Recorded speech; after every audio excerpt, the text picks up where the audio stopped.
The situation at Spurs is oh so wrong. It's all part of Phoenix and Levy's con.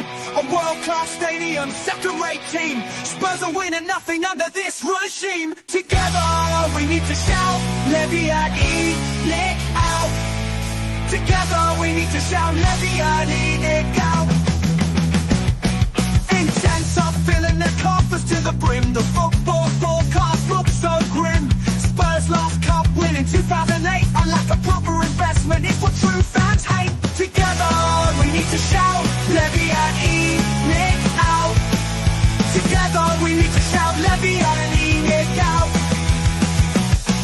Intense are filling their coffers to the brim. The football forecast looks so grim.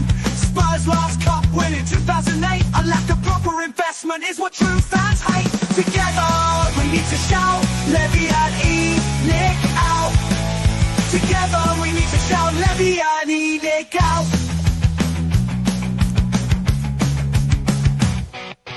Project Youth, just another Levy feast. Dismantling Spurs history piece by piece. The stadium, just an entertainment hub.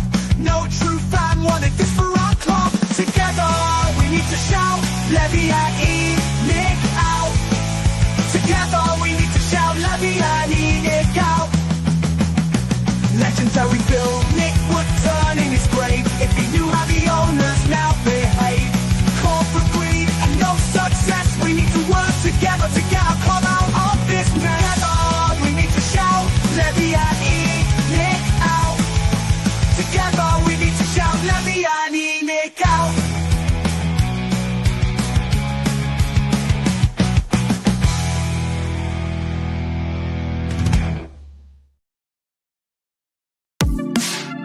The first game we look for, Robbie.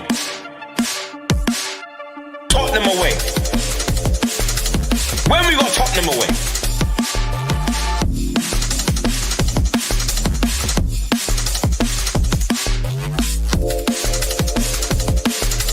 Tottenham away. When we got Tottenham away.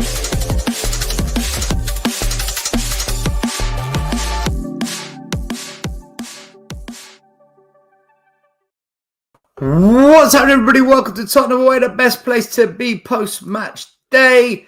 Welcome, smash the like, subscribe, hit the notification bell. Make sure you also follow Sava, the Football Heritage TV. The link's down there if you don't follow him already. The others will be joining shortly. Sava, how you doing, my man? How's your watch along?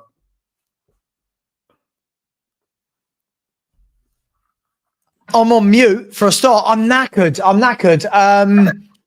Just ordered a Chinese that will be coming at some point, so that will make my night better. But look, yeah. I don't want to hear any more. I don't want to hear any more from my mate Lubo that Archie Gray's a good footballer. I don't want to hear it. I don't want him anywhere near Tottenham next year. Mikey Moore, sorry, not ready. Odeber, Tell, I don't want them anywhere near this football club next season. This is, oh God, I'm just so, I feel dirty. I feel like I need a wash after every Spurs performance. Ugh. Yeah, it wasn't good. It wasn't good. I mean, look, at the end of the day, most of us predicted we'd probably lose tonight. When we saw the starting lineups, it was obvious there's going to be one winner and one loser. And I think the positive is we didn't get battered. I mean, 2-0 is probably a decent result given the squad we put out there. And the way we played it, it weren't good. I mean, look, let me bring up the stats and stuff. Yeah. Let me bring up the stats.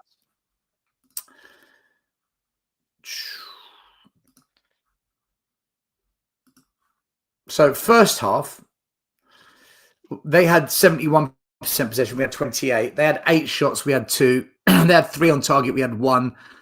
And they had 88% passing accuracy. We had 74. We both had 1 clear-cut chance. Corners, they had 2. We had 1. So you could say they edged it on shots. But by the end of the game, they had 68% possession. We had 31. 18 shots against us, which is 5 short of Crystal Palace's 23 last game. We had 3 shots the entire game. We had 1 shot on target in 96 minutes. They had 7. Their passing accuracy, 90%, our 79, which is not good. Clear-cut chances, 1 each. They had 9 corners to our 1. So look, second half is where the game was won, and the stats kind of show it when you compare the first to the second half stats, which means Spurs have now averaged points per game 0.12. And, if people think, it's not that bad. Well, I'll show you something Sava sent me in a WhatsApp group, okay? I'm sure it was Sava. This is the point swing from last season, right? That was before now, tonight. Right, you can add another minus. So it's actually minus 28 now. Spurs are the worst team in the league in terms of what points they had last year compared to this year. Guys, that's 10 games. 28 points is 10 game swing. I mean, Man City, 20-point swing, and they're going to get Champions League. So this 1.02 is horrendous. It's absolutely woeful. Big up, Maz. How you doing, bro? So, Sava, when you put it into context, look, we knew we were going to lose tonight. All the eggs in the Europa Cup, blah, blah, blah. Got to win the Europa. Sava, if we don't win the Europa, this is diabolical. It's absolutely atrocious. I'm going to go one further. And by the way, if you see me rush off, I'm not being rude. I have ordered a Chinese. I'll be back, but it's nearly here. Yeah, that's fine. Mate, I'll go one further. I'll say it's diabolical even if we win the Europa League. I'm sorry, but beating Bodo Glimt, Frankfurt and Alkmaar doesn't cover up 21 league defeats, 61 goals conceded still. We're 2 away from our second worst ever Premier League goals conceded. This is now officially, we can't even equal our lowest ever points total, which was 44. We're now, I'd love to know the average shots against per game, because it must be nearly at 20 per game. Like, it's now funny. It's now really, really funny how bad we are and the excuses. And yeah, we can say we put out a weakened team. No, it don't matter who we put out. We've won 1 in 11 Premier League games. We've got a 57% loss rate, a 29% win rate. And I don't know if you saw in the group, the stat I put from every chunk of 19 games that we've had for the four halves of the seasons, right? Listen to this just quickly, right? Before I go and get the door, right? Listen to this. So game 1 to 19, we had 1.89 points per game. Game 20 to 38 was 1.58. Game 39 to 57 is 1.26. And game 58 to 76 after 18 games is 0.78. Yeah, that last batch is that is relegation stats. If we don't beat, hang on, gotta go. 1 sec. Yeah, you go. I'll bring in Maz. Big up, Mari. How you doing, bro? You good? Doing good. So everyone's coming in now. They must be excited by the 1.02 points per game. Look, Maz, I want to put it into context. We knew we were going to lose tonight. We said we're not going to beat Villa. We knew he was going to field a weak squad. He put out a weak squad. Villa went strong. They've lost 1 game all season at home, Aston Villa, and that was against Arsenal, who they should have got something against, but they missed their chances, Villa. Otherwise, they've been unbelievable at home. They're chasing top 4. They're in the race for it. Everything said Villa were going to win tonight, so we shouldn't be surprised. But there was nothing on display tonight to excite me, other than maybe Kinski, who won't be playing in the final. When you watch that game of football, it's hard to take away any positives from tonight that we can say, do you know what? Some people said, for example, look, Sonny, he made some good passes. I thought Son was shit tonight. I thought he made 1 brilliant run with the worst pass ever at the end of it. He had 1 half-decent shot where he cut inside and it went over the bar. That's not going to win us European final. Like, do you take any positives away from tonight, other than maybe players being rested? I don't know, Maz. I'm trying here. I think Tell done 1 good move. It's the first one I've seen him do in the first half. He sort of like cut it back and then he played like a semi-through ball that ultimately ended up doing nothing. That was amazing. What else happened?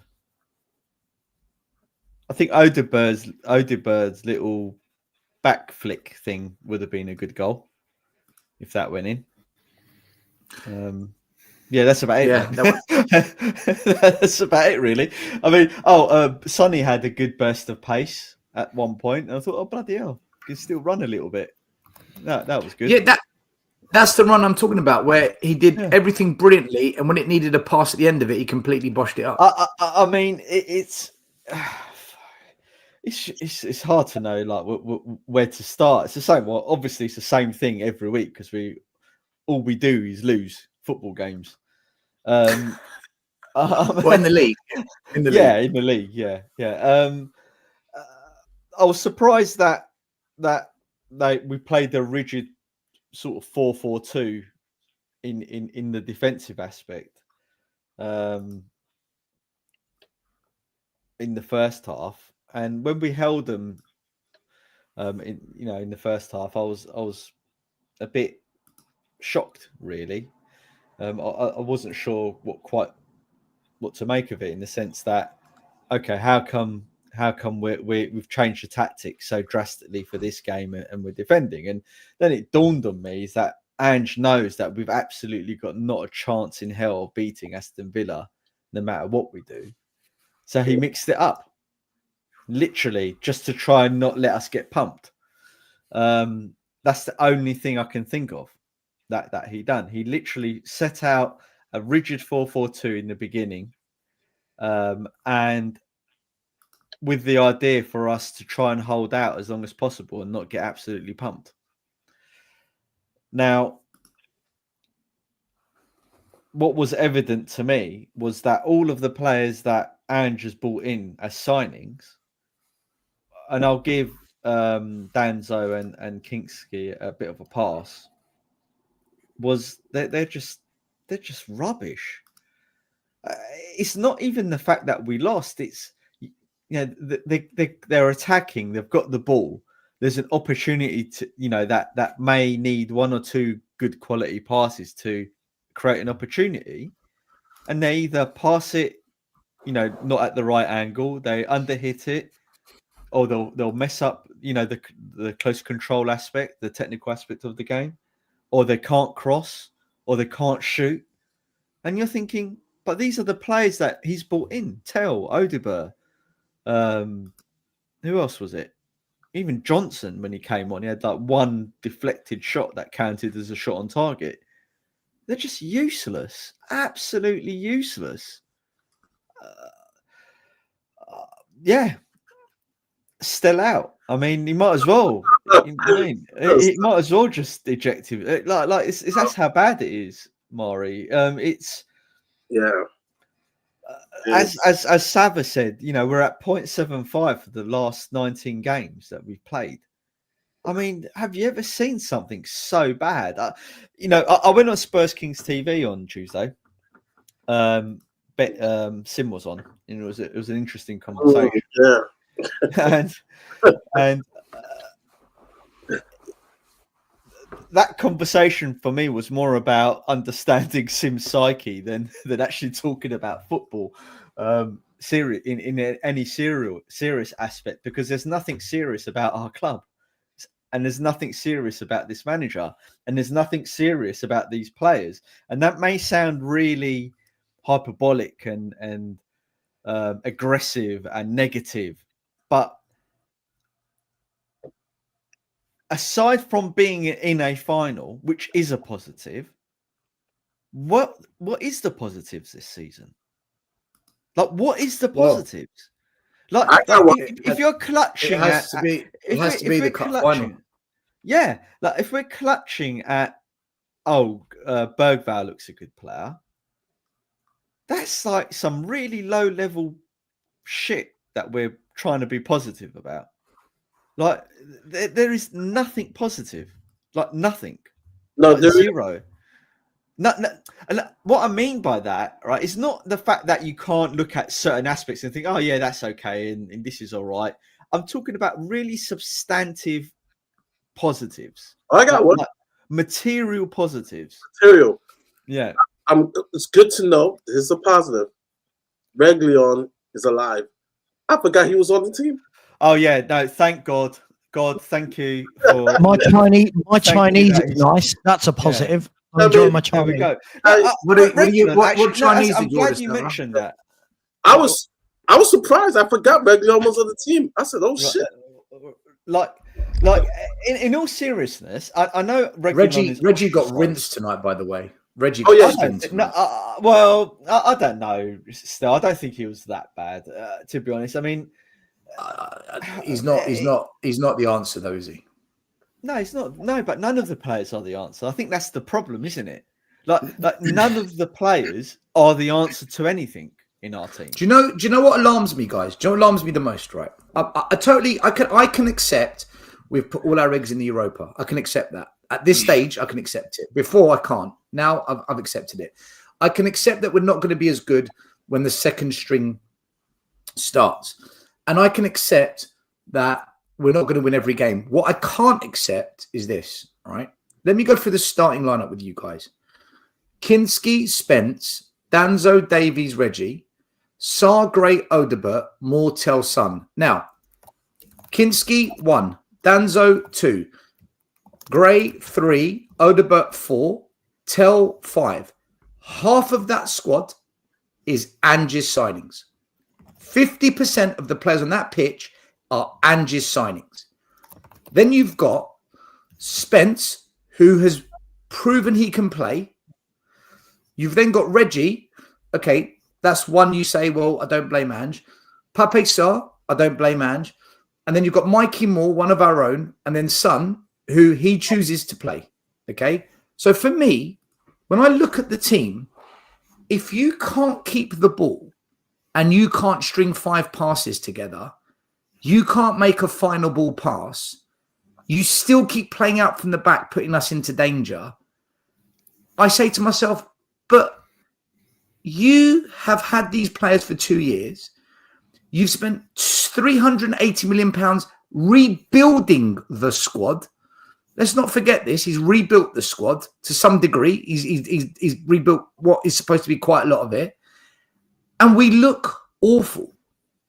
Progression as a football team, we look dog shit. So he's gonna rotate players during the season, even if we're not in Europe. He's gonna rotate because you've got to rest players. You're gonna get some injuries. You're gonna have some suspensions. There will be international duty. He's gonna have Carabao Cup and FA Cup regardless.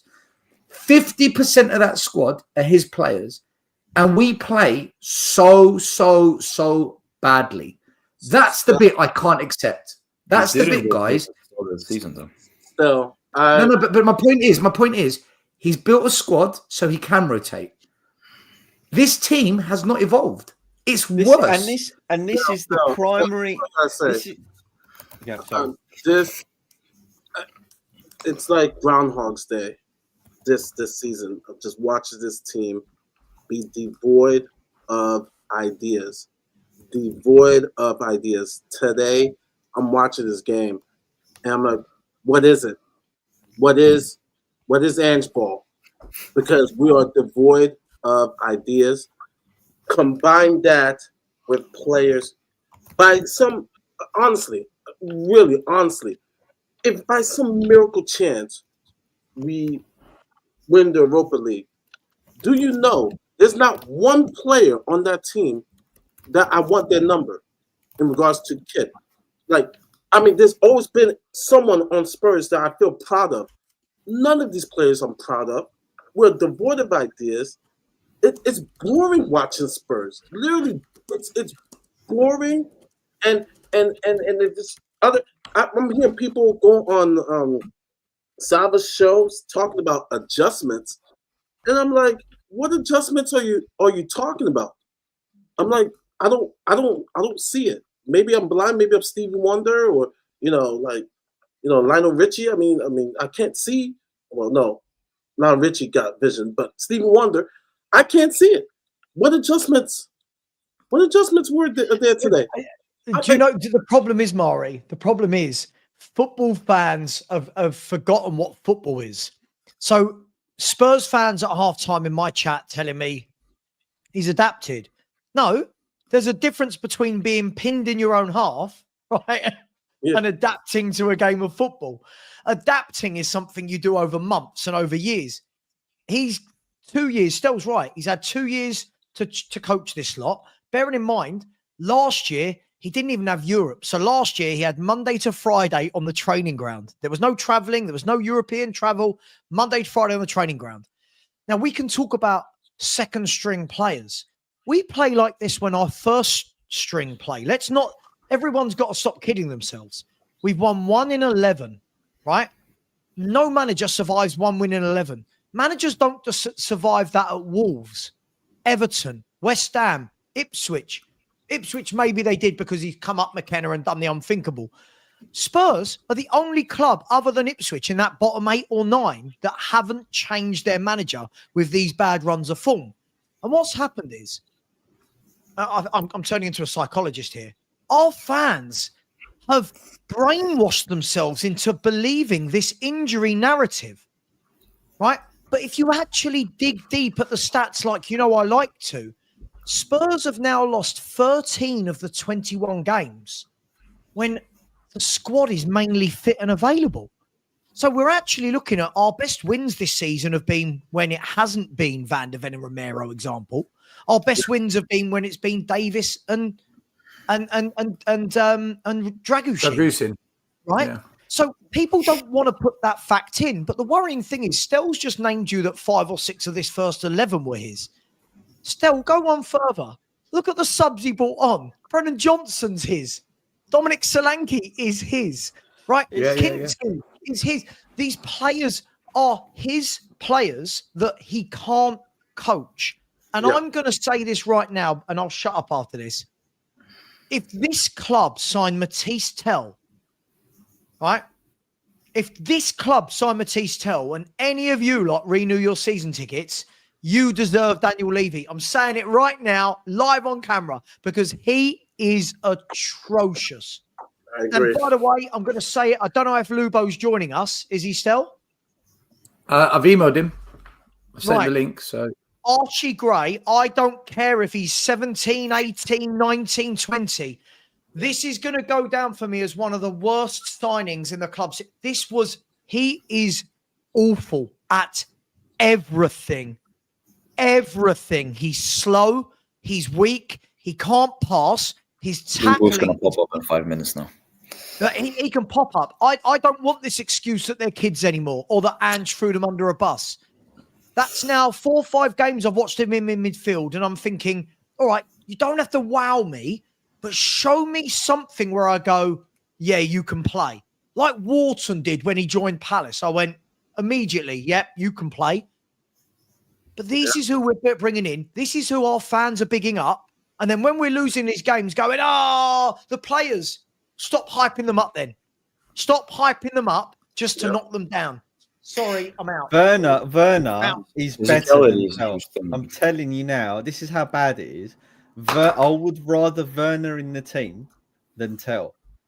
Because at least... Agreed. I'm with it's that bad. I mean, it is that bad. We're in this position, guys. At least he can beat a man. I mean, he can't finish the ship, but at least beat a man. At least I've seen Werner go down the flank and smash it at people's knees. You know what I mean? Pass him, yeah. At least Tell can't beat a man. Tell cannot beat a man. Honestly, watch it. He can't isn't beat it? a man. Isn't it amazing, guys? Look at this. Isn't it amazing? The 9th richest club in world football, one of the big 6 clubs in English football, are arguing over whether we want Werner or Tell. Yeah. And our fans say we're a big club. And still put them together. You've still got a shit left winger. you know what? Yeah, add them together. I'm going to hark back to the conversation I was having with Sim and Marlon and Ash. Ange Postecoglou has had the opportunity over 2 years, right, to configure this squad in his image. No other manager, apart from maybe Pochettino, right, and Redknapp, has had this amount of time and money and Ange has had a lot more money than those previous managers, right? To buy in who he needs. And he also no manager will get their first choices, but when it comes to him, actually Alex, let me signing finish off my on the point. players, then Every manager has the that's opportunity, what we right, through professional pride, right, to say no to a player if they don't fit what he wants. He said yes to everything. And I agree with you, Alex, right? You might not get your first choice player, but you should at least know who your second choice is. You should at least have a backup plan. If I can't get X, I'll get Y, and it will work. But I'm not accepting Z. And that is Ange's biggest downfall. I want to say it again. He's the ultimate yes man. Yeah. He is the ultimate yes man. Right? If he was a wrestler, he'll be the ultimate warrior running in. You know, when he goes mad, he goes on the ropes, does that, right? Does the match and runs off. That is Ange. Ultimate warrior. No, you're what I said was really funny as well. Oh, well. Right, but I agree with you, Sava. By the way, you know when you said I would sack him now and take a risk for the final, I'm up for it. Yeah, right. I'm in. Sack him now. I don't know who you're going to get. Get Glenn Hoddle in for the game, right? Can I want to discuss the final. Yeah. I want to discuss the final. By the way, Declan Kennedy, thank you for your super chat. You didn't put a message in, so don't pay any more money. Just put your message in, and I'll make sure we read it out. Okay, just do it normal, as if you're not super chatting. I want to ask you guys about the final, and the reason is it's so interesting. So Spurs today put in what everyone calls the B team. Man United went full strength. Anana, Lindelof, Mazwari, Maguire, Mason Mount, Fernandes, Hoyland, Dorgu, Ahmad, Casemiro, Shaw. Only maybe Ugarte and Kobe Mainu start ahead of some of those players. They went full strength. And I want to ask you this question.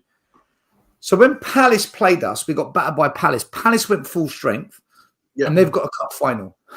Today, we went weak, and we've got a cup final next. Man United, Amrim said, you need to go strong so that the players are ready and on the cusp of match ready. Whereas what we have done is we've wrapped them in cotton wool to protect them. Now, I want to ask you a question.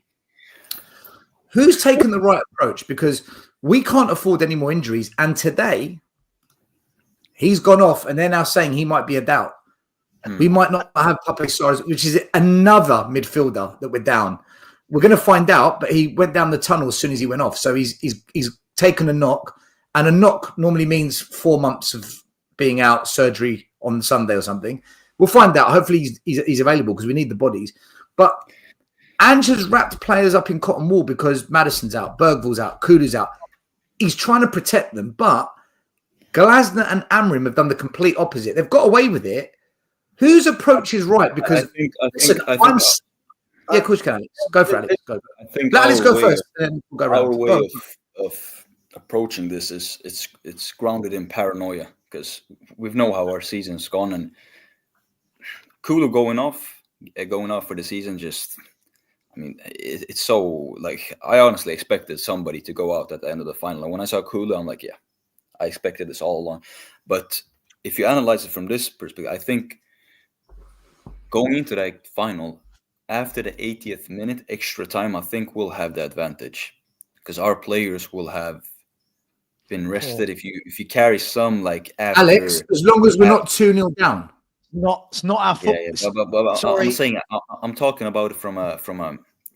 I think our players will be more charged up in that. Alex, but on the basis it's 0-0 or 1-1, then that works. But if we're 2-0 down, who cares if we're fit for 10 minutes? But I agree on both notions. Like you're supposed to be, because some of our players now that haven't played, that didn't feature in this game, they wouldn't have played for 10 days going into the final. 10 days since the Bodo game. So honestly, I think it's a But don't you think Ange is stuck here? Because if Van der Ven played tonight, went off injured, we'd be blasting him. Yeah, Why'd that's you what I'm play saying. Van der Ven? What have you Yeah, done? No. Would we? I feel like this. I feel like this excuse is getting used. Wait, this is. I think getting Spurs used. fans would. I think Spurs Yeah, fans but would. still, What the problem is, this is what the problem is, when you have the club acting like the fans. Whatever happened to you play the games? You play. Whatever happens. You play the games. I'm getting sick and tired of this whole bubble wrap notion that because we've had injuries, because the league's dead, Mari. That's why the league's dead. I get that, but the players need to play. They need to find some kind of form. We can't be in fear of just if Van der Ven got injured playing today, me, we'd be on this show now going ballistic, wouldn't we? They're professionals. They have to play. No. I get that. If he gets injured, why you play him? But that happens. It's football. It's sports. You have to play. You can't. I get what you're saying, but you can't be biting your nails. But what if you have to play? I think it's paranoia because we've seen them go off injured so many times this season. And it's not paranoia. Hang on. It's not from us, Sava. It's not from us. It's from the manager. Clearly, the manager's just shit. Let's be brutally honest. The manager's shit. What will we gain from starting Van der Ven and Romero today? What would that? Okay, so let me put it out there, right? Now again, match ready makes the match. Hang on. Let me put this out there, right? Turned up for every Europa League game. Let me put this out there. And again, I'm fortunate enough that I have had the privilege of working at 2 Premier League football clubs and being in and around physios, being in and around professional players, hearing them talk and speaking to them. Top players will tell you they don't want what Ange is doing. They don't want to be sitting on a bench and watching and getting cold for 2 weeks, right? So this notion of what you just said, Alex, it's the opposite. Sorry, it's the opposite, right? When you're saying if we get to if you're saying when we get to 90 minutes, our players will be fitter and fresher. No, because if you've not played properly for 2 weeks, your body's not in any sort of motion. Yeah. The Man United players that played tonight, don't you dare eat my food. Sorry. If the Man United players that played tonight, they're getting minutes in their legs. They're good to go. They're ready. We've sat and watched Van der Ven and Romero get no minutes for 2 weeks. They've had no minutes for 2 weeks. What happens is the body naturally, the body will slow down. The body plays through muscle memory. Yeah. Fitness is gained through playing. That's why they call it match fit versus fit. Right. And this is the problem that we've got. We've done this for about 3 months. But what if he plays and gets injured? It's their job. They're footballers. They are footballers. If they're going to get injured, they're going to get injured. Hang on, Stel, let me go, right? Bergvall got injured in bloody training, didn't he? Yeah. Bergvall didn't play in a game. He got injured. What's the excuse, right? If Van der Ven starts tonight, damn right. The man's had about 1 game in about a month. 2 games in a month. You've got to get minutes into these players' legs. It's only the fans who don't understand the sports psychology side of it saying, wrap them in cotton wool. Palace didn't wrap their players in cotton wool. Confidence now going into that final. Everyone's ready to go on a high. Man United tonight, all right, they lost 1-0 to Chelsea. It was a close game, right? Man United's players are ready to go, right? Chelsea played tonight. They've got a cup final. I bet you when they play Forest at the weekend, they don't go weak. I bet you they put out a full team and then another full team for the European final. It's become an excuse at Spurs that we're happy. Just rest him. None of our players are good enough that we need to say rest him and wrap him in cotton wool. I'd rather have Mickey Van der Ven than Ben Davies in that final. Yeah, so. Guys, what I'm saying though is Alex, that's not the point, Alex. Hang on, sorry. So let me come back at this. No, you're factually Alex, right, Sava. You're factually right. You're absolutely factually right. But when it comes to, I'm going to argue for this. I don't think our players go into games with I don't think confidence is a thing for them this season because they've lost week in and week out and gone into this Europa League games. How would we know? He doesn't pick the same team 2 games in a row. He doesn't pick. Do you know, Alex, going into the Palace game? Even though they haven't played in the league. So I think it doesn't exist for them. But Alex, you're saying something that's not actually happened and using it as evidence. It's not happened, right? He never the excuse for the last 10, 11, 12 games is, oh, but we're in Europe, so we should rest him in case he gets injured. If Van de Ven, let me put it out there, and sorry for I'm really passionate about this. I'm so bored of these fucking excuses. I'm so bored of, because what I'm going to call it out, fans like you, I'm calling it out live, Alex. Fans like you, it's this mentality why we are not winners. No Seb, other I'm club. not the manager. I couldn't be bothered Alex, about. hang on. About no other club. Hang on. on. No other club is resting their players. No other club. We have got there and gone, the league don't matter. And sat there No other club has the same sort of shit. I don't know, because our medical staff is just shit. I'm not defending our players. Guys, can I just say one thing though? They shouldn't be made out of paper. They shouldn't. 1 minute. But this is Clearly hang on, Alex, no other club has what? Adapt from the situation. You have to. Alex, no other club has what? No, I'm saying I think our medical staff is absolutely something is wrong at our club. So judging from that, I don't think our players, they shouldn't be made out of paper, but clearly they are. So you have to adapt. You have to adapt you have to adapt for the situation. But there's something wrong. Alex, there's something wrong at the club. There's something wrong, honestly. Alex, I agree, but you know the problem is, Alex? The problem is when we're saying about footballers, the stop-start nature of them playing or not causes injuries. I don't think people understand this. Ask any professional footballer, right? They don't want stop-start. They'll tell you, I want to play. I want to play. They don't want to sit on a bench and then suddenly turn it on in a week's time. They want to play football. We're hampering them. Angie's making it worse by wrapping them in cotton wool. We're so backwards as a football club. I'd agree with you totally. Alex, one second. Alex, one second. Seba, both of you. I just need to say one thing. Just one thing. Both of you haven't really answered the point I made. You've gone on a slightly different tangent. The point I was making is, if he played Van de Ven and Romero tonight and one of them got injured, not what we think he should do. Well, no, hear me out. The point I was making is, our fans and the media would crucify Ange, and then he's got to deal with that. That's the point I'm making. Now, personally, I don't know the answer to this situation. I don't. We're going to find out Wednesday what was the right tactic. But if he did play like tonight, we're digging him out.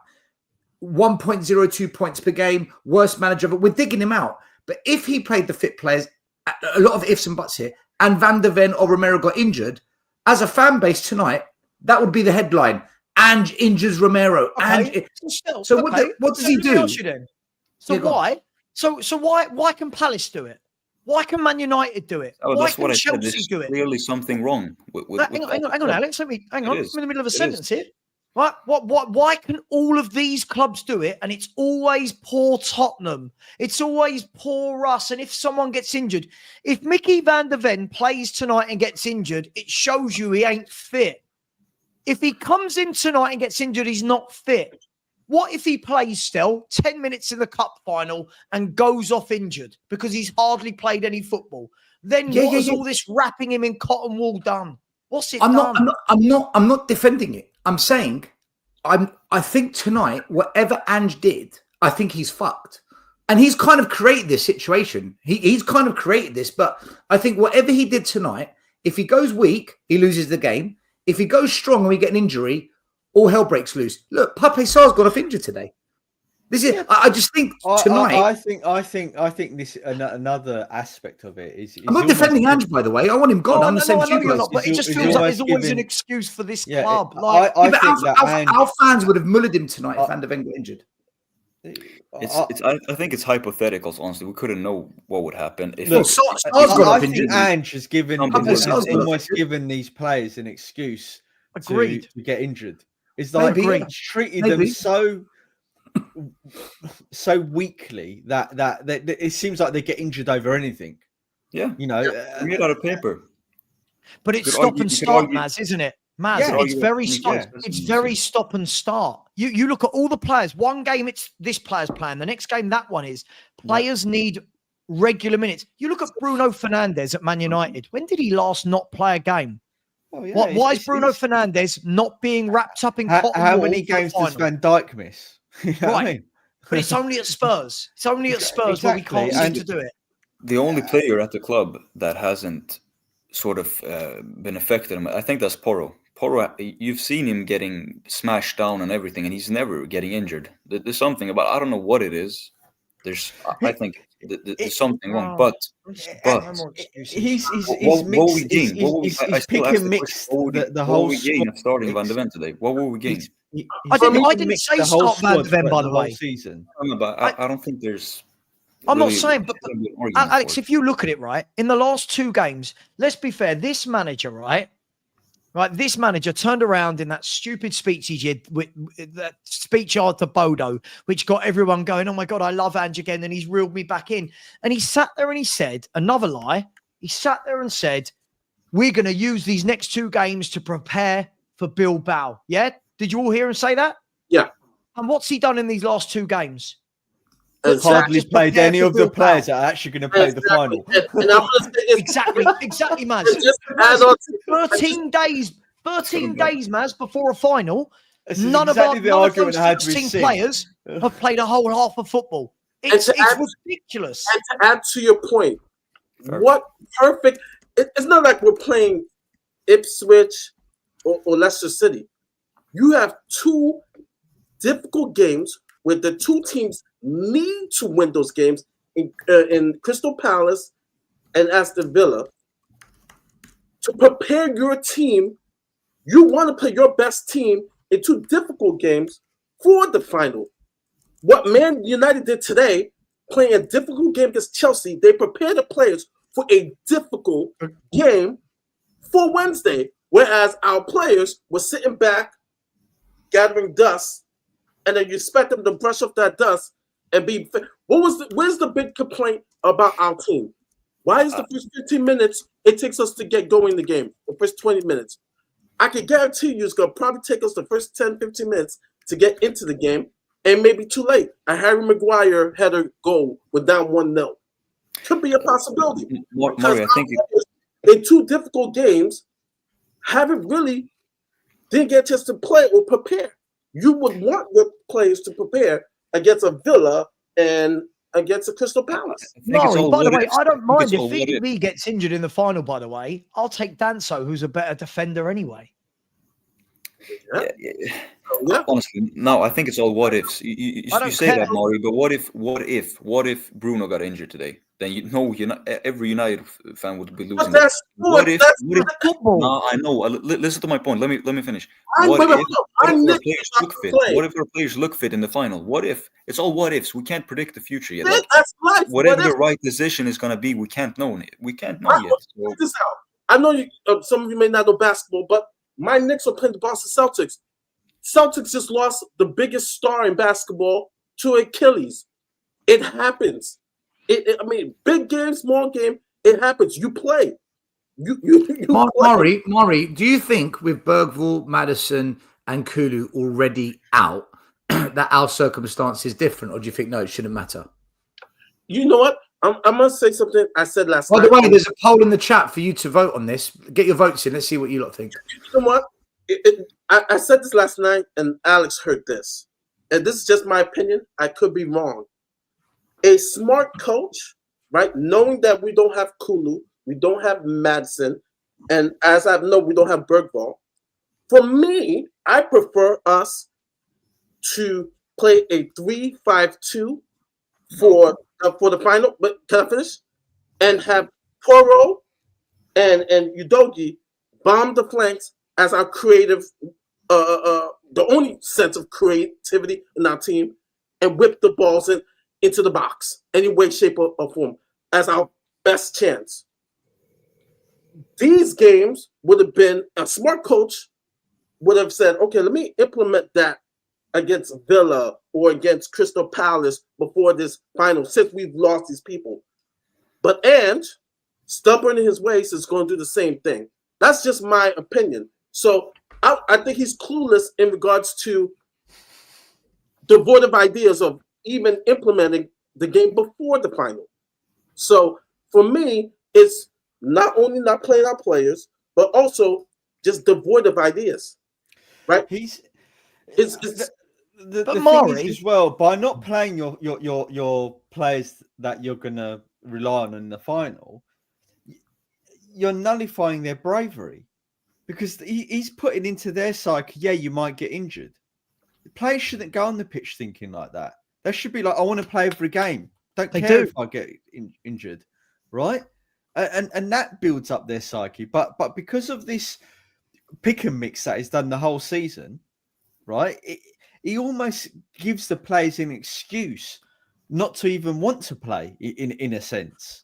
Yeah. Right. And the only player that looks like they ever really want to play is Maddison. He gets pissed off when he's not playing, and maybe Spence. And I'm gonna say this for a good side. Like that's what I basically said last night. I would love for him to say, you know what? Well, fuck. We don't have a number 10. We don't have Kulu. We don't have Madison. Let's play a back three of Danzo, VDV, and Romero. Have Poro and Udogi just bomb and be our creativity. You know what I'm saying? You know, whip it in for a Solanke, whip it in for a Charleston. You know, other ideas. This team is devoid of ideas. You know what I'm saying? And I'm not saying you don't have to exactly play 3-5-2. Me personally, I feel that's the best way we can be united, playing 3-5-2. But I'm not Ange, you know. So he's going to do whatever he's going to do. But for me, he's so devoid of ideas. I can't stand the guy. I just Maury, can I add something, right? I just want to add a couple of things here. First and foremost, when we're talking about stuff, Man United have got loads of injuries as well, right? I feel like everyone's just sweeping that under the carpet. Man United have got like 5. Here you go. They just defenders. Yoro, Martinez, Evans, De Ligt, and Dallo are all injured. Does that mean tonight they shouldn't have started Harry Maguire, Luke Shaw, and Lindelof because they're worried about one of them getting injured? No, they're footballers. They come on, they play, they're fit, they're footballers. We are. I don't think they had it when anybody else, but the constant stopping and starting and changing is not helping anything at this club. The constant wrapping in cotton wool. Let me give you an example, right? But for some of the older people, you will know these players. Sorry if I gave this example the other day. I think Stel might have been on the panel. When I worked at Charlton, there were 2 players that were very different, right? You had a player called Paul Mortimer. Anyone my age will probably remember Paul Mortimer, left winger, played for Charlton, right? Paul Mortimer, his hamstrings were like punching a brick wall. Once, I remember he said to me once, hit my hamstring. It was like that. It was like they were so rock hard that he said, I can't train. He said, I need as much rest as possible. And then I just go out and play. And then after I've played, my hamstrings need to be on ice for days and days and days. Right? You then had Johnny Robinson, if anyone remembers him, the Welsh wizard who played on the wing for Charlton in the Premier League. Right? He could not stand not playing. He said, I have to play. I have to be warm. I have to play. I have to go every game. I need to know that I'm playing and consistency. If I don't, I go out of sync. This is what we're doing. For the last 3 months, the excuse every fucking week has been, yeah, but we played in Europe. We knew we were in Europe. Footballers know they're going to be in Europe, right? Man United have been in Europe and play the players, right? Arsenal were in Europe playing the same players in the Champions League and the Premier League. Yeah. Chelsea, maybe Chelsea's slightly different because they had the easy run and they changed quite a lot of players. Aston Villa, who we played tonight, got to the quarterfinal of the Champions League playing the same players on the weekend as they did midweek. It's Spurs. We're the only club sitting here going, oh, we've got a game. Let's rest. And by the way, guys, this isn't about one game. This isn't about tonight. We've been doing this for 3 months and the excuse has been there for 3 months. This game don't matter. This game's a free hit. It only matters about the Europa League. These same fans are the same fans that are desperate to win the Europa League, to qualify for the Champions League, to only make these excuses next season when we're having to play Wednesday, Saturday, Wednesday, Sunday. You can't. Big clubs play twice a week. That's what big football clubs do. Stop being pussies. Stop talking about wrapping players in fucking cotton wool. Stop this. What if he gets injured? Oh, fuck, if he gets injured, then he's not good. Move him on. Yeah. Sorry, I'm so fed up. Josh Wigan, who said, oh, sounds like Sava and Maz just want to beat Ange no matter what he did. Yeah, that's right, because everything he does is fucking shit. So, yes, we do want to do that. He's the worst manager I've ever seen at Spurs. Josh isn't. Josh is. What I could say, it's Friday night. he'll tell you it's Saturday night. He's that type of guy. I'm being very clear about what I want, Josh. I'm being very clear. You had 2 games, Palace and Villa. One of them, you've got to play your first team. One of them, you've got to. Can't just wrap them up in cotton wool. Ridiculous. Sorry. See, my biggest issue here, right, is so in the poll as it is right now, just so people know, we've had 160 votes so far. 38% said yes, go strong. 23 said no, rest the players. And 39% said there's no right answer. Now, for me, if I was voting, I would go with there's no right answer. The right answer we'll find out on Wednesday night. If he wins it, he's proved his point. If he loses it, sorry, all this resting players meant nothing. But the issue I've got is this. I don't care if he plays the B team. I don't care. Why can't they play football? Why can't the players you signed who make up over 50% of the B team and over 66% of the subs that came on, why can't they play football? Because none of them can do it still. That is the biggest load of bollocks. I cannot believe we paid 30. I think we're giving Odegaard a free ride a little bit, right? Agreed. He's 30 million quid. He should be brilliant. Well, brilliant against his peers, right? For that sort of money. And he's not. He's rubbish. Same with Tell. Tell's one of the worst footballers I've ever seen. I thought Johnson was bad. And then Andrew was like, hold my beer, I can find another one even worse. You know, like not only did he bring Werner in twice, he brings in Tell just to show us how good Werner is. That's what he's done. Tell is Werner's replacement. Mate, if I agree with Sava, right? If we sign Tell, like, and he's playing next season, I don't know if I can watch the games anymore. I'm with you. With you on that.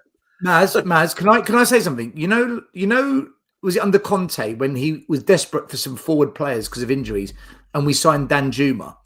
What is the difference? Danjuma's better than Tell, man. Come on, this is my point. Better than fucking Tell. What is the difference between Danjuma and Tell?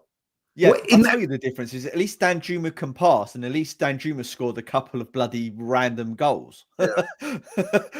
You know, like at least Danjuma can beat a man. You know, like, I know Danjuma's not good, but what I mean is that the levels have dropped so dramatically that we're buying in players that can't play football. Well, football to the level we need, certainly.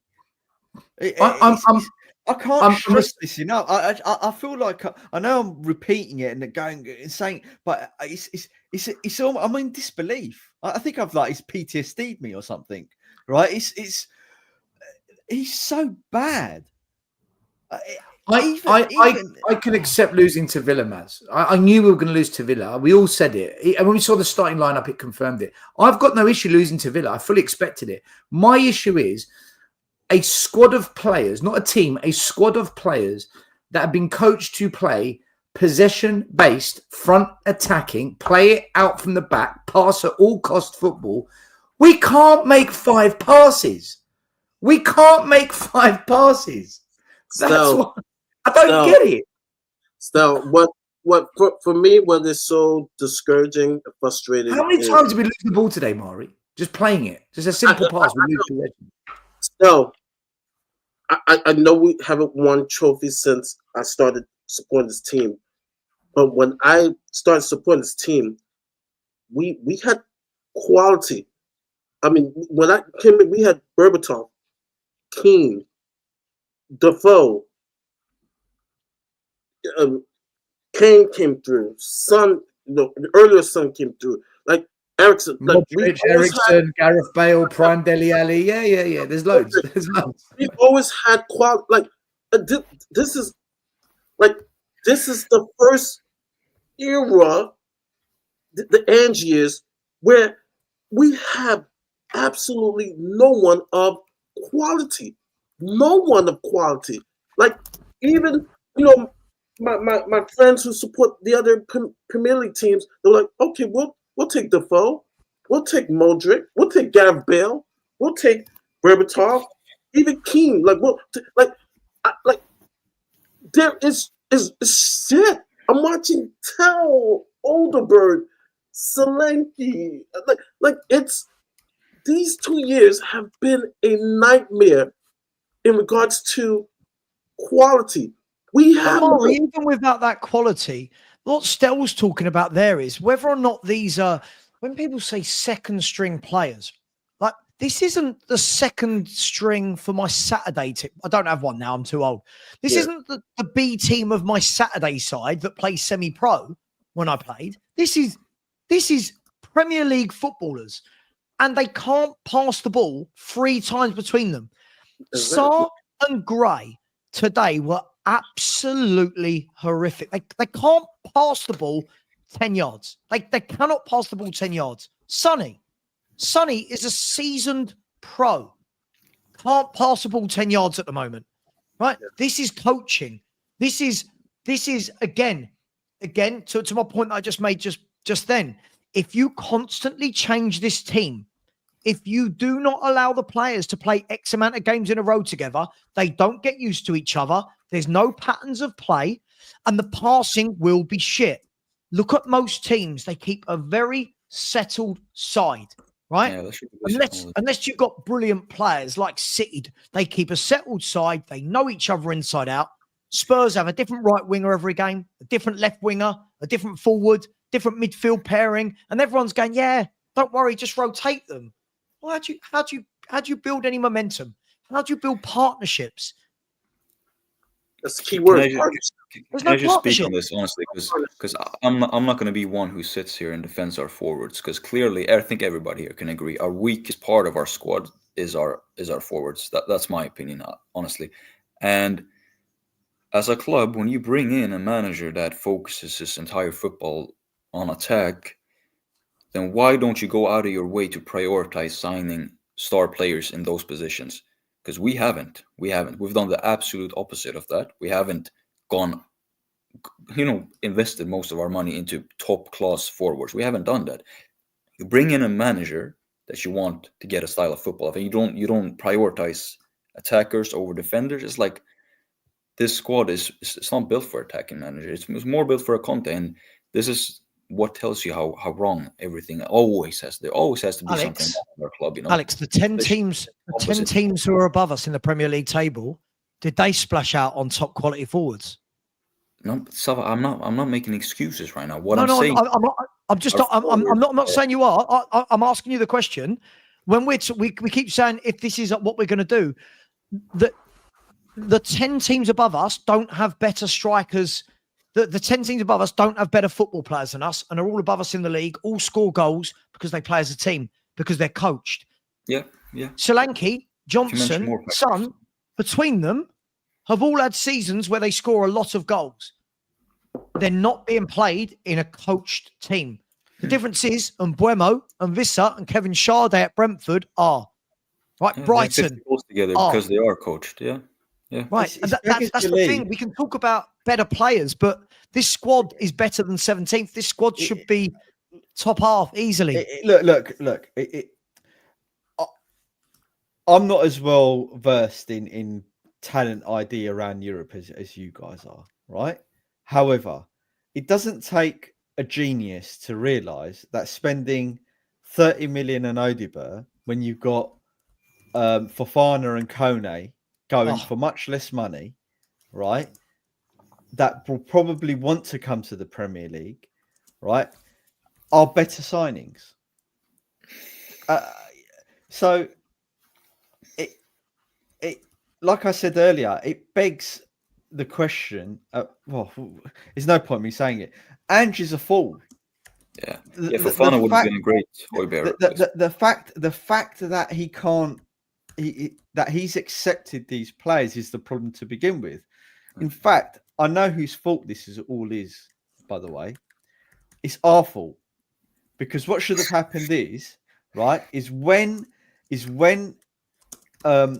Ange came in, and when we started seeing these signings come in from the very first window, we should have all gone apoplectic with rage. Right? We should have. Yeah. Apoplectic, because we've gone from signing good players in the past to signing absolute dross. And to be honest, it started really from Jose's time. Really, it started from Jedson Fernandez, Richarlison, right? It's our fault. It is our fault. It is our fault. It wouldn't have made a difference if we went ballistic. Well, Levy at still least we would have felt better about it. How about that? But he still would have kept on signing shit players. And I just have to quickly say this about today's game. Guys, sorry, Alex, hold on, guys, 1 minute. Sorry, I caught the end of that. Are we saying that every team above Spurs has got better squad? No, this is my point. No, that's not what I'm saying they're signing players that aren't great, but the coach is coaching the team. Yeah, coaching is that's why Bodo, a team. Conte got a horrendous group of players, top 4. Yeah. Stel, listen to this, right? This is between us and Chelsea, right? I'm gonna cut off at Chelsea in 6th. Name me one of these teams. Tell me when to stop with a club that have got a better squad. West Ham, Man U, Wolves, Everton, Palace, Fulham, Bournemouth, Brighton, Brentford, Forest. No one, I say this all the time, Maz, you hear me say this. If I had said in the summer, I want that team squad in any of those 9 teams I just mentioned, I want that team squad instead of Spurs, everyone in this chat, people like Josh Wigan who want to have a go at me would have been saying, Sava's well negative, you can't win. Why are all 9 or 10 of them above us? You're on mute, man. This was going to be my point earlier. I said the reason for why a team like Bodo Glimt, who have, in my opinion, League One players and below, why they can knock out teams like teams in Europe that nobody ever would have expected. It's down to coaching. It's down to team spirit. Look, you know what the problem is, Sava, that I find at Spurs. It's obvious. I don't disagree with you on that. Nobody. Sava, I do agree with the premise of what you're saying, right? But the problem that I see with it now is that is true at the start of the season, but seeing how far the players have regressed now under Ange over the last 2 years, I'm not sure that's a legitimate point anymore, because when you look at how bad the players are, you're thinking, no, but Maz, if Glasner rocked up, if Glasner, Xavi, if one of these people rocked up within 1 week, the feel-good factor, the energy and the confidence that would be breathed back into... When this guy goes, do you not think that the likes of Maddison will go... I would hope that the likes of Maddison, right, would think I'm getting out of here double quick time. But Maz, that's different. I think under Ange, yes, but I said this yesterday. Imagine a character who's listen. I look at Thomas Frank, right? I look at. I'm not going to go to extremes, guys. I'm not going to pick the Klopps and the Peps. I look at people like Frank, Iriola, Glasner. Let me use those 3 as an example. Watch them all being interviewed. They're all cool. They're calm, collected. Watch them with their players at the end of the game. They embrace. Everything's warm, right? They will get the players, put the arm around the ones that need it and be like, do you know what? Forget what happened last year. You are a top player. I'm going to get the best out. James Maddison, I'm going to build my team around you in the number 10 position, right? That's what a top man-to-man manager does. This guy isn't building around anyone. This guy has got everyone out of position.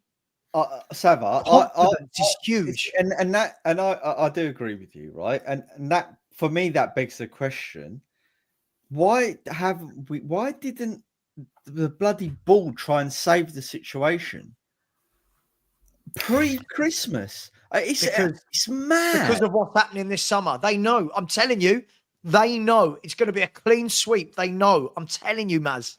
Again, they just clean sweeped it. Another clean sweep. Yeah, but it's another reset. Another reset again. I'm not saying it's right, Maz, but that's no. right. I know you're not. I'm just saying it's another reset again, isn't it? It's another project. Look at this. Look at this. Ange Postecoglou tonight said Pape Sarr felt something in his back. This is the key bit now. We don't think it's anything significant. He's out. He's out. He's out. He's broke his back. he's crap anyway. Can we be honest about rubbish. this? He's Yes. rubbish. He's You're worse gonna- than Skip. He's Yeah. worse Yeah, than yeah. Skip. Yeah, but Sava. Take everything back. I've taken everything back still. Remember all the Skip arguments we had? I apologise to you. Bring him Mate, back. You're missing the point. You're missing the point. If Sarr's injured, Gray's starting in the 6 possibly. Oh, yeah.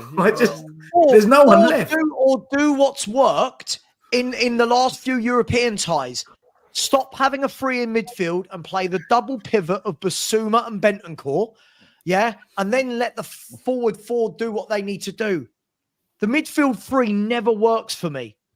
When he plays a double pivot, you bring out the best in Basuma and Bentancur.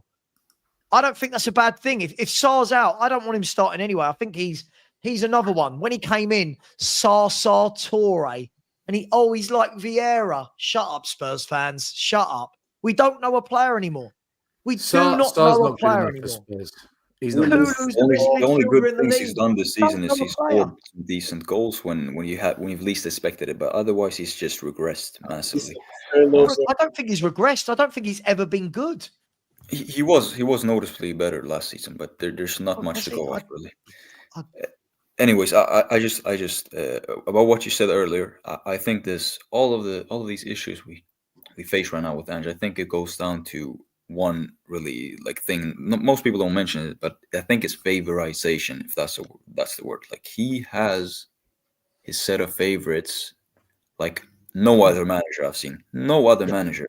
And when you look at the team that played today, no matter what he said in press conferences, like, oh, you have a chance now to fight your back into the team, or all of these things he said, I don't think that's the case. When you have a manager that has his set 11 starting favorites, then as a consequence that comes out of that, look at our B team today. They just know that whatever they do, they're not gonna overclinch someone for a spot in the starting 11. They're not.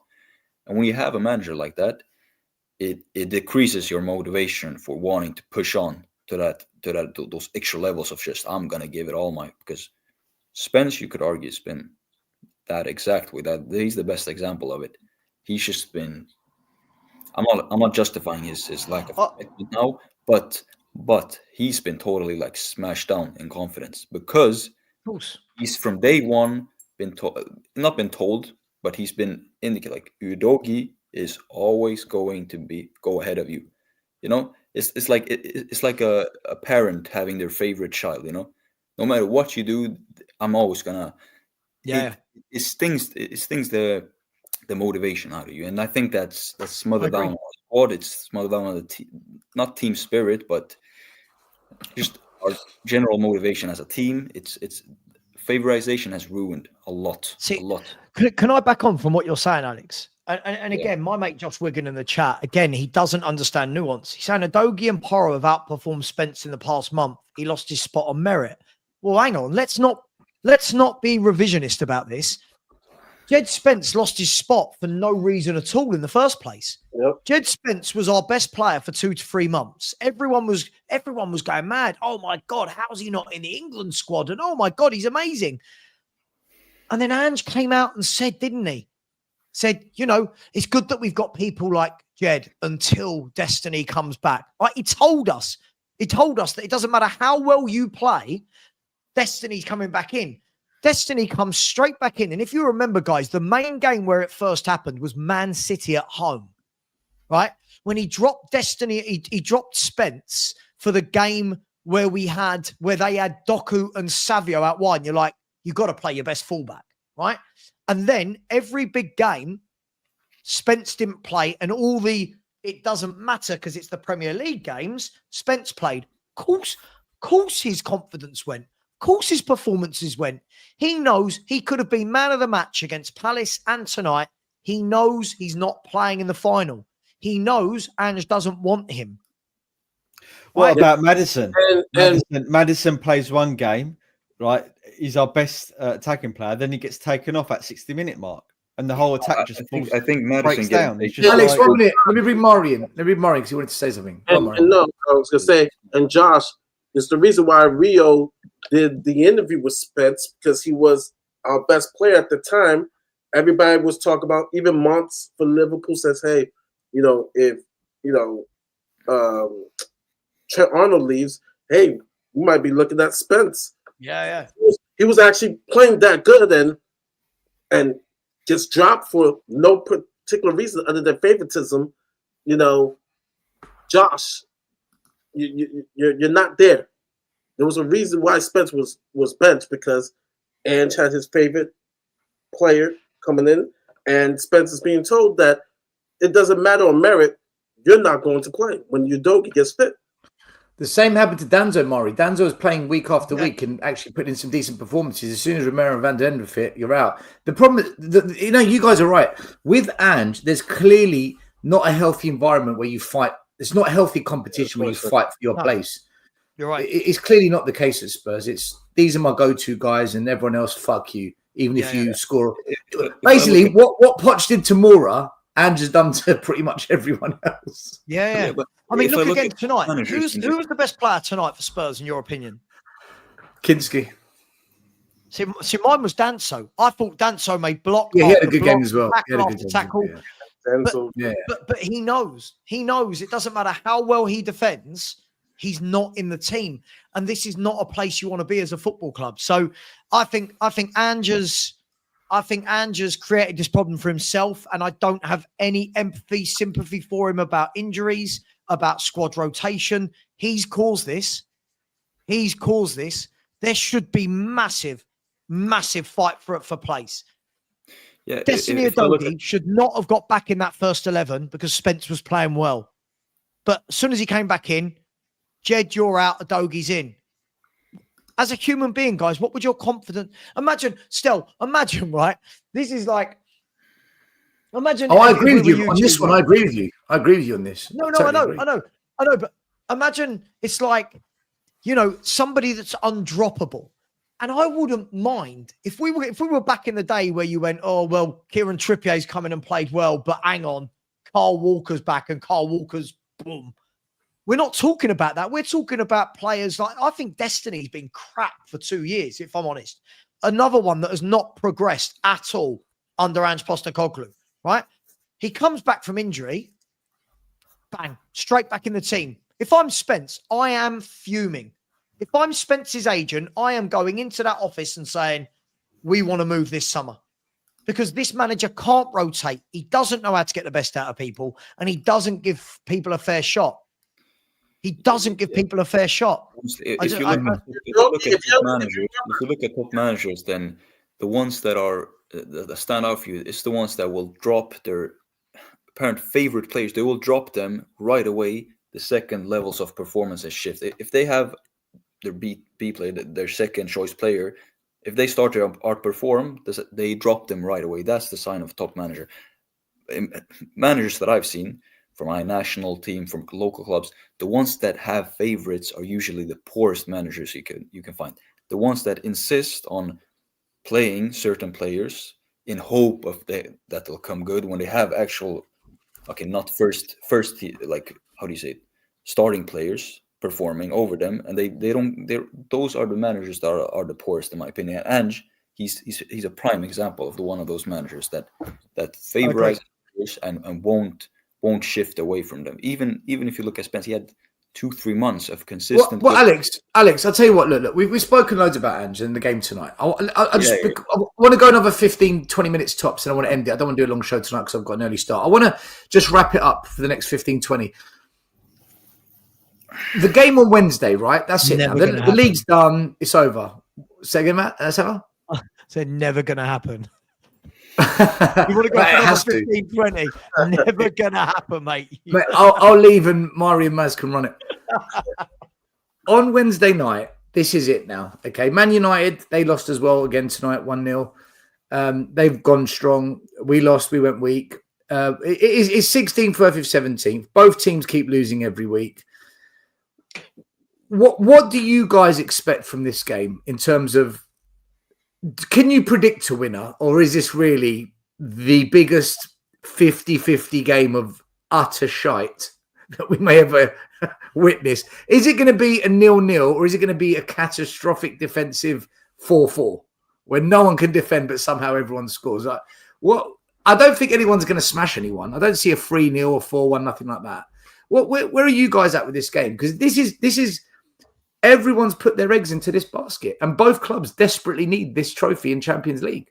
Yeah, I think it's three things. I think it's the midfield battle that'll be crucial. I think the first goal, and I think which team will be more desperate to win this thing. I think those are the three things. And I honestly, with United, then starting Casemiro, Bruno, and then potentially going against, it's going to be Bentancur or Bissouma, but we don't know who's going to play in the 10 yet. We might even not play with a 10. So that uncertainty for us, I think it'll affect us negatively, because I don't think that the player that will play in the 10 now hasn't played there for us, probably. If it's Odegaard, Son, I don't know who it's going to be. So them having their set like Bruno, Casemiro, I think they'll win the midfield battle, and I don't even know what happened if that, because us getting dominated by them in the final, I can see it happening because of just sheer mentality, them being more up. I can't predict anything, honestly. Here's the thing: I can't really predict anything. My heart is always going to say, because I want to see a trophy, an ugly 1-0 victory. But my head says this, and it says this name: Bruno Fernandes. This is a team. They got players, Casemiro, like people that won shit in their careers. They beat Man City last year in the FA Cup. Some of these players were on that team.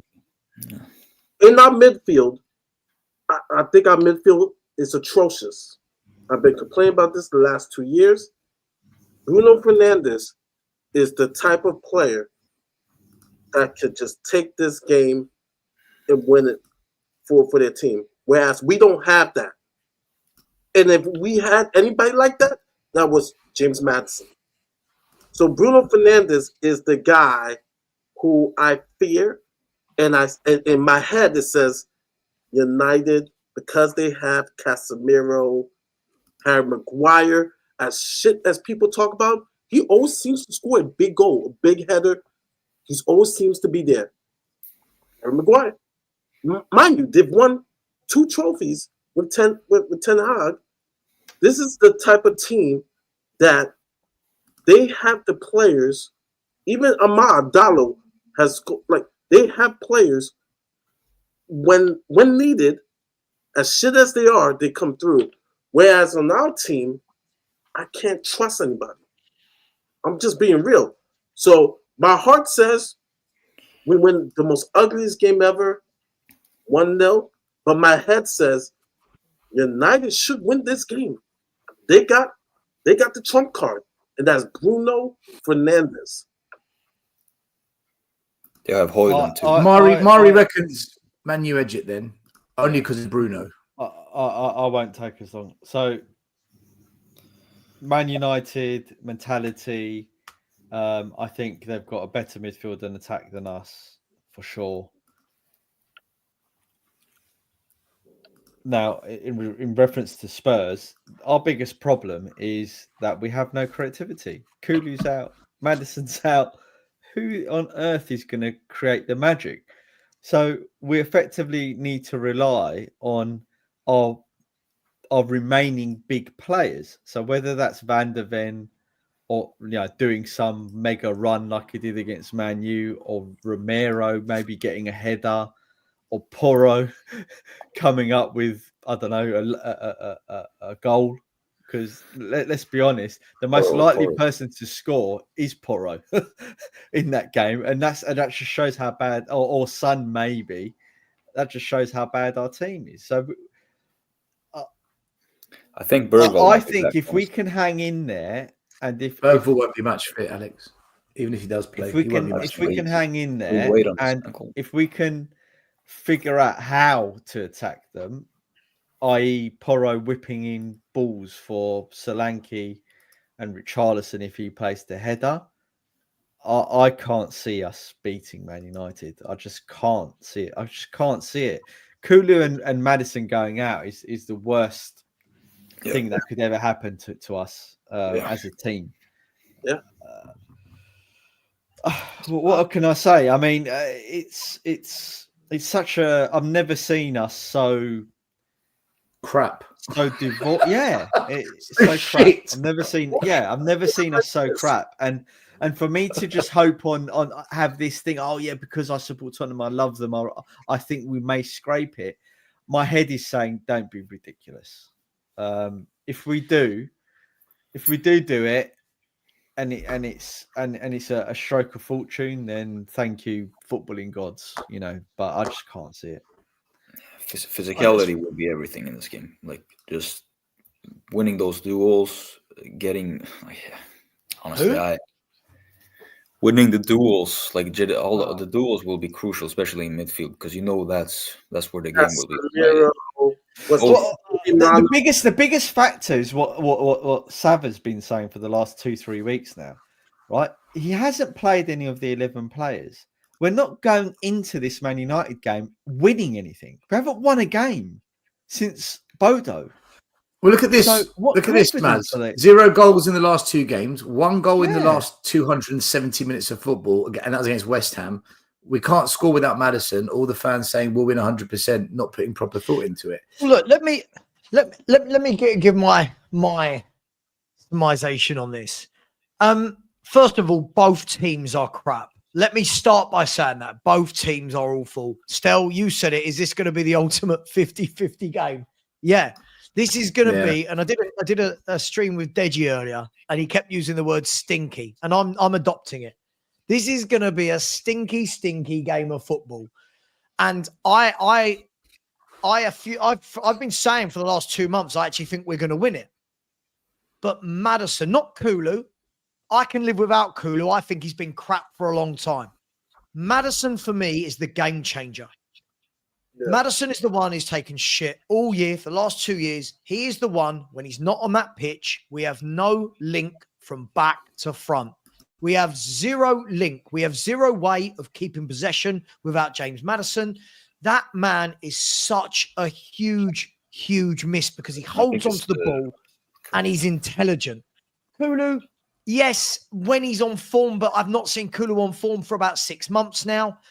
Bergvall, I'm not even going to put him in the conversation. I think Bergvall's done well, but he's not a creative footballer.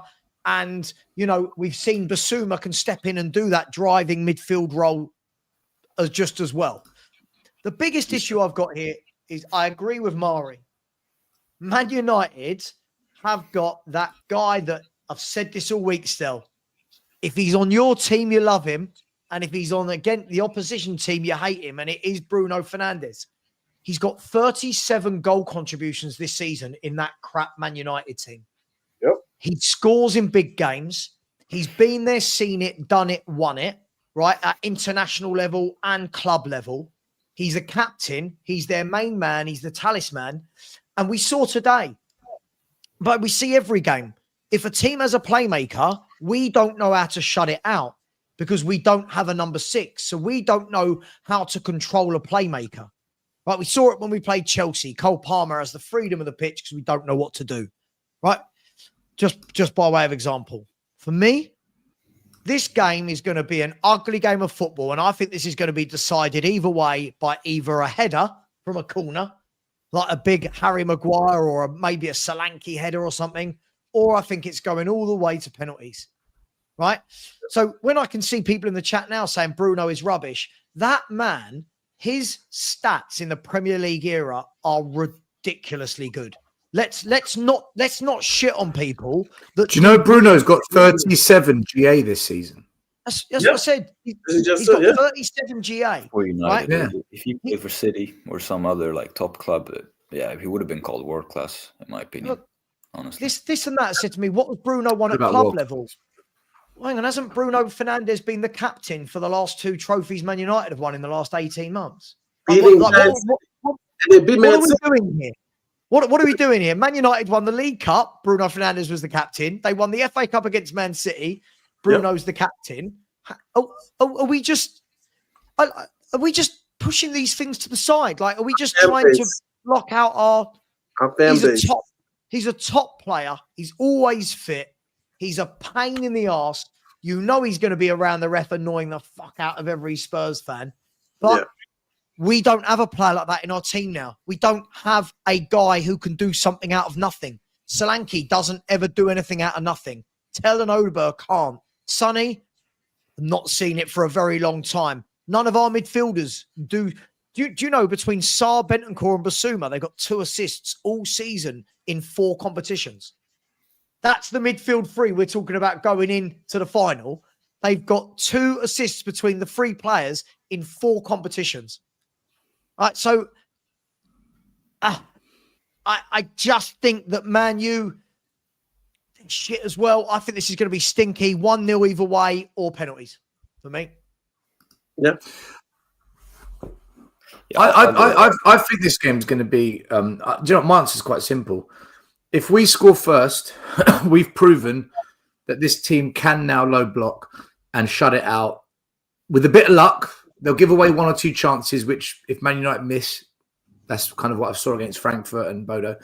And then Spurs will win it on the basis that we scored first and we just dropped back, stopped the press and stopped the playing out from the back. However, if Man U score first, I don't know where the goals come from in this team, how we create the chances to put the ball in the back of the net. So I think for me, I think, Alex, you said it, whoever scores first, I think will. I know that's a cliche, but I actually think whoever scores first will most probably win the game. Our most likely goal scorer, I think, is either Porro or Son. And that shows how Son hasn't scored in like. Well, there you go. So it's Porro, really. I mean, it's not. Is it Solanke? Yeah, Solanke penalty or with a Richie's due a header, isn't he? Or a sliding back post, hits the post, comes off his knee in the net. He's due. He's due something. I think. What I would do for that final is I wouldn't change the formation. I'll play the same 4-3-3, but I'll have the 3 defense. I'll have the 3 midfielders in defense, effectively, just shadowing the back 2, and then allow Porro and Adoji to bomb a little bit more forward, but not invert. And just make sure they're getting crosses in. And the front 3 for me would be Solanke, Richarlison, and Son. With Son trying to be some sort of creative spark. And just rely on crosses. Yeah, and that was the reason why I said I wanted a 3-5-2, because I wanted really Porro to just bomb the flanks and whip it in for Richarlison. Just whip it in and let's get a header. Just whip it in the box. Maury. I love a 3-5-2. Like I it's one of my favorite base setups. But this has been the mistake with us during the last decade or so. Is that we always overthink finals. We always go out of our way to try to do something different that on the basis of the semi-quarter we've actually performed well in a certain system. Then why change it up? Because what has been working should be our base frame for what we should go into that final with. I think Alex, when you say what has been working, Bentancur, let me just finish this. Bentancur and Basuma as a double pivot. I think that's crucial as a double pivot. I think you have the set base of with freedom, of course. Udogie and Porro have to have freedom, but a basic flat back 4, because that's where our defensive solidity has come from. That there's no inverted, there's no inverted fullbacks where we get caught up in each other's position, etc. So for this final, I wouldn't change it because that. Did we overthink? Yeah, but hang on. Sorry.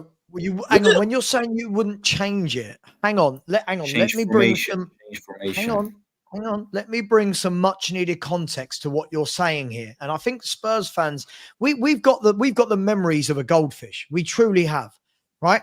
First of all, against Frankfurt, he only went to that defensive formation in the second half when we were 1-0 up. So we had a lead to protect playing that way. right? So that formation worked because we didn't need the goal. We just had to defend, right? We played that way in the second leg against Bodo Glimt because guess what? That's right. We had the lead. We didn't need the goals necessarily.